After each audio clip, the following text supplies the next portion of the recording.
What's up, guys? It's Duke here from SportsGamers.com, and in this Madden 20 tip, I want to show you the best passing play in the game. This is a great passing play that has great pass protection. It has routes to attack any coverage all over the field. Now, this is not a bomb setup. It's not a one-play touchdown. It's more of just a great dot that can beat any coverage. And guys, if you're new to the channel, please subscribe and give us a like to let us know you appreciate the videos so we can continue doing them. Now, let's get into the tip. So, guys, we're going to be looking at the Gun Bunch West Coast Playbook Mesh Post. This is a very popular play, and I have several setups I like. I'm going to show you guys my favorite setup. Like I said, it attacks all coverage as well. Good pass protection. It's even a quick snap, so the defense can't set a million adjustments up. Now, if we get 100 likes on this video, I will drop my second favorite setup from this play. So let's try to get to 100 likes as the goal. So, Mesh Post. Most important thing I'd say on this play for your receivers is speed. But I do say the receiver that's running the post, you want him to meet the route running threshold, if possible. Tyreek Hill, he's running post, so that's going to be medium route running. So you want to, again, if you don't already know this, 90 on All Pro, 85 on All Madden. Now, if he was running like a deep post or deep cross, that'd be deep route running. But for the standard posts and corners, that's medium route running. Deep route running would be like a deep corner, or deep post, deep cross, something like that. So the setup is simple. Literally all you do is block the running back, and that's all you have to do. This is going to give us good enough protection against, a decent amount of blitzes out there. If we do need a max protect, you can, but I generally don't. I do have a max protect setup that I will be showing, like I said, if we get to 100 likes. But with that said, that's all you have to do. Now, optionally, if you want, you can motion out Hill on the post. You don't even have to do that. But if you want to, you can. And you guys can see that this post route is going to cook man-to-man coverage. We're starting with man, then we'll get into zone. Against man-to-man, your primary reads will be the post and the two drags. Now, the drags, they'll get open against man. Sometimes both of them don't, but at least one of them always does. And I just like having fast receivers there. To get open. Now, the flat to the tight end isn't the best against man, obviously, as you guys can see, because it's just not really that great of a route versus man. But the posts and the drags will be your primary read against man coverage. You don't even have to motion the post out, as you saw there. It just gets open. The drags are some good reads against man, too. At least one of them should get open. It depends upon, obviously, who's guarding them, who your receivers are, the alignment, do they press, don't press, what kind of animations you get. But the post, literally, that's always open. The drags, like I said, one of them will get open every time. Sometimes both. It really just depends. Here you can see Hardman. He's very fast. He got a good release. He was open by several yards. But like I said, the post is always going to be there. The flat could be there if they blitz, but if he's just straight man up, he probably won't. The thing about the post, guys, is I will say that mostly, the post is going to get manly guarded once you hit it a few times because that's the backbreaker route that everybody knows about, that everybody looks to defend. So it's not going to, you're not just constantly going to be able to attack with the post. You're going to have to at some point, look to other receivers than just the post. So if they do manly guard the post, be confident in your drags. But if they don't guard the post, you can hit that every time against man. As long as you have a good receiver, as I mentioned, running it, he's always going to be there. Now, this play is solid against man. It's a great play against man, but honestly, against zone, it is unstoppable. I really like this play, even if they're screaming at me with coverage or blitzes. It doesn't really matter if they're playing like a blitz 7 or coverage. There's just so many reads on this play that it doesn't really make a difference. So I'll just start your typical, blitzing defense, and then I'll move on to some coverage. So here, here's a typical blitzing defense. You guys can see, I'm not going to do any sort of anything other than, like I said, block the running back.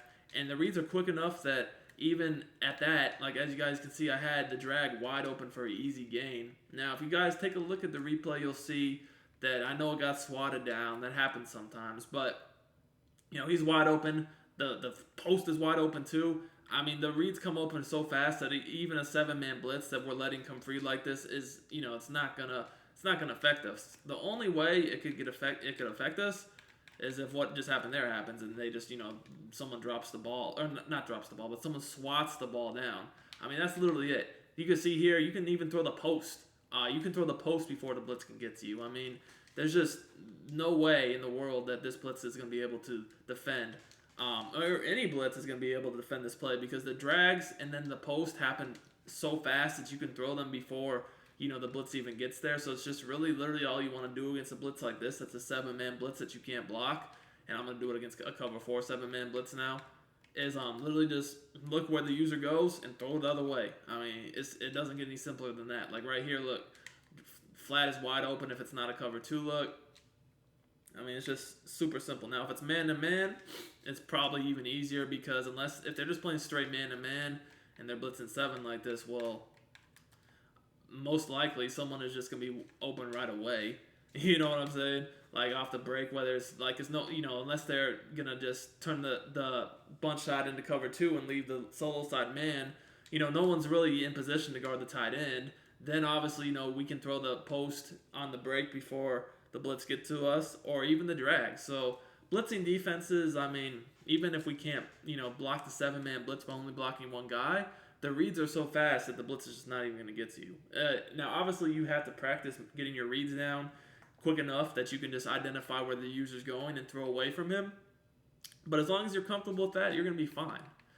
And again here, let's say that, like, just to show another example, big dime blitz. It doesn't really matter the blitz as long as it's, we're talking a blitz 7. There's no way, I mean, even no matter how fast the blitz 7 is, it's not going to be fast enough to where you can't get the ball off, okay? You just have to make your reads, and that's literally it. Again, look. I mean, that's all day long. If they don't guard that, that's all day long. If they do guard that, throw the drag or the flat. That's simple. That's literally all I look at. I look at the user, see if he runs to the post. If he doesn't, I'm throwing the post. And if he does run to the post, I'm going to throw either the flat or one of the drags. As you can see here, flat's covered because it's cover 2. I mean, you could throw it and get a few yards, but it's not the best read. But other than that, the drags are open, as you guys can see here. But, obviously this guy is more open, so we hit him. So that was, just showing you that this is a good enough play call to get open on the blitz, because the reads are so fast, it doesn't matter. But let's now look at coverage. So I've shown you man, and I've showed you zone blitzes and man blitz. Let's look at coverage now zone-wise. Start with cover 4, then we'll go to cover 2, then cover 3. I mean, you just have reads for everything with this play. It's such a great play. So let's start with cover 4 drop. Very good coverage. Again, blocking the running back, send your receiver out 2 to 3 steps if you want. You don't even have to do that, though. Okay, first of all, as you can see, that's all day long. You can click on and get the dive catch animation by pressing the aggressive catch button if you want, which is Y on Xbox or triangle on PlayStation. That will give you the dive catch animation if you want to get that. If you want to possession catch it, you can press A on Xbox or X on PlayStation. Here, I didn't really even do anything. I just let the computer catch it. But honestly, it's better to catch it yourself. Either get the dive catch animation that's aggressive catch, or do which is really hard to defend. Most of the time the defense can't interact with that, or you can do the possession catch. But honestly, I would not let the computer catch the ball. That's just me, but it was so open here I didn't even feel like I needed to do anything. Now, let's say that I'm going to just man him up. Alright, I'm just going to man him up here with that linebacker. He's probably still going to be open because they just don't cover good, but I just want to show, say that they did try to take it away, what would happen. So they did try to take it away, whether it's with their user or coverage or whatever. That's when you just hit one of the drags. Again, the flat route is really not something we hit that much unless they're just all out blitzing and he's wide open. But he actually does play an important role in this play because what he does is, as you guys can see here, he takes if there is a flat zone on this side of the field, the bunch side, he takes that flat zone out. He takes it very far to the sideline so that if someone does manually cover the post route as it does here, or just uses some sort of coverage adjustment that overplays the post, this opens up the drag coming to the bunch side so much more and lets you get. It's not just your typical drag because this flat is pulled out so far to the sideline by the tight end. You see, I'm able to easily turn the field and get a lot more yardage than you normally would on a drag. So that is key to note that against zone, this drag does get more open because of this flat. And that this drag, I mean, yes, it's a good read, but if they do have, you can throw it over the middle, but if they have a hard flat over here, you're not going to get as much yardage as this drag does because there's no flat route to pull that flat defender out to the sideline, if that makes sense. All right, so that was cover 4. Let's go to cover 3 now, and then we'll do cover 2 after that. I don't know if I said we're going to do cover 2 or cover 3 first. It really doesn't matter. But again, same setup. This is cover 3. As y'all can see, I mean, there's the dive catch animation I was talking about. You click on, press Y or triangle, depending upon your console, and it is unstoppable. pretty much. The defense can never really get a good animation on that. And again, you can see here, this is such a quick throw. It's just no blitz is going to get to this. You know, you're going to have to manually cover this every time. Now, which if you do, you already see what happens. That just allows us to throw to our drags. So let's switch to cover 3 again. Let's make sure we're in cover 3. This time, yeah, cover 3 sky. So I'm going to shade up for clouds. Last time I think I just had the purples. Again, all you need to do is block the running back. That's it. You can motion the post out or not. It's up to you. So that's another thing I love about this play. It's such a simple setup. So because it's such a simple setup, the defense can't get too adjusty and set up a bunch of exotic defenses because you're going to quick snap them. So there again, you can see the drag is wide open. So last defense I want to show is cover 2. Go ahead and do cover 2. Do nickel normal this time. Just showing a few different formations. And again, you can see that this is a great play to attack the cover 2 as well. So one thing you're going to notice is that if they keep a mid-read, the mid-read does actually do a decent job covering the post. So if they do keep a mid-read, you can still throw it, but you have to throw it at a certain point of the route. Like, you have to throw it real fast like that, because if you wait for it too long, the mid-read can pick it up over the middle of the field. But if they do a deep zone, or if that's their user, it's not going to really matter. But if they do keep a CPU mid-read on the field, you will know that that's the best zone that can contain that route. Although if you throw it like that, you know, and get the dive catch animation, there's nothing it can do with it. But if you try to throw it later in the route, the mid-read can pick it up. So be aware of that. If they do have a mid-read out there, you will want to throw it quicker like that to get the dive catch animation, because if you don't, I'm going to show you what happens right here.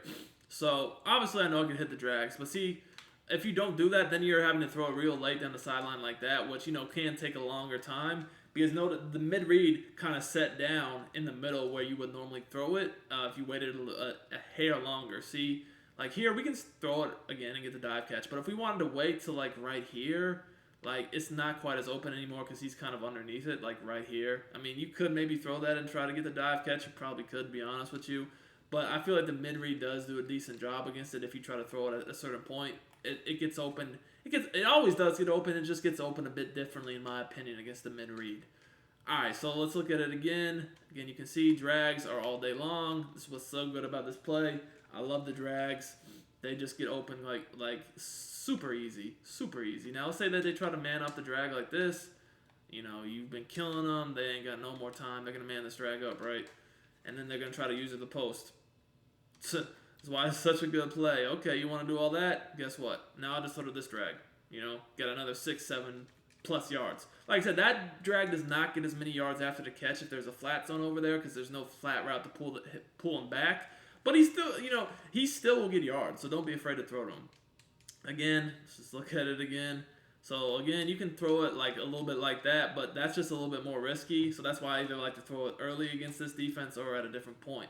Now, however, if they do put him in a deep zone, or if they just use this guy, it's completely different. So if they do that, then it's way easier, because like as you're gonna see, that deep zone doesn't get anywhere near where the mid-read got. So you can throw it a lot easier against a deep zone.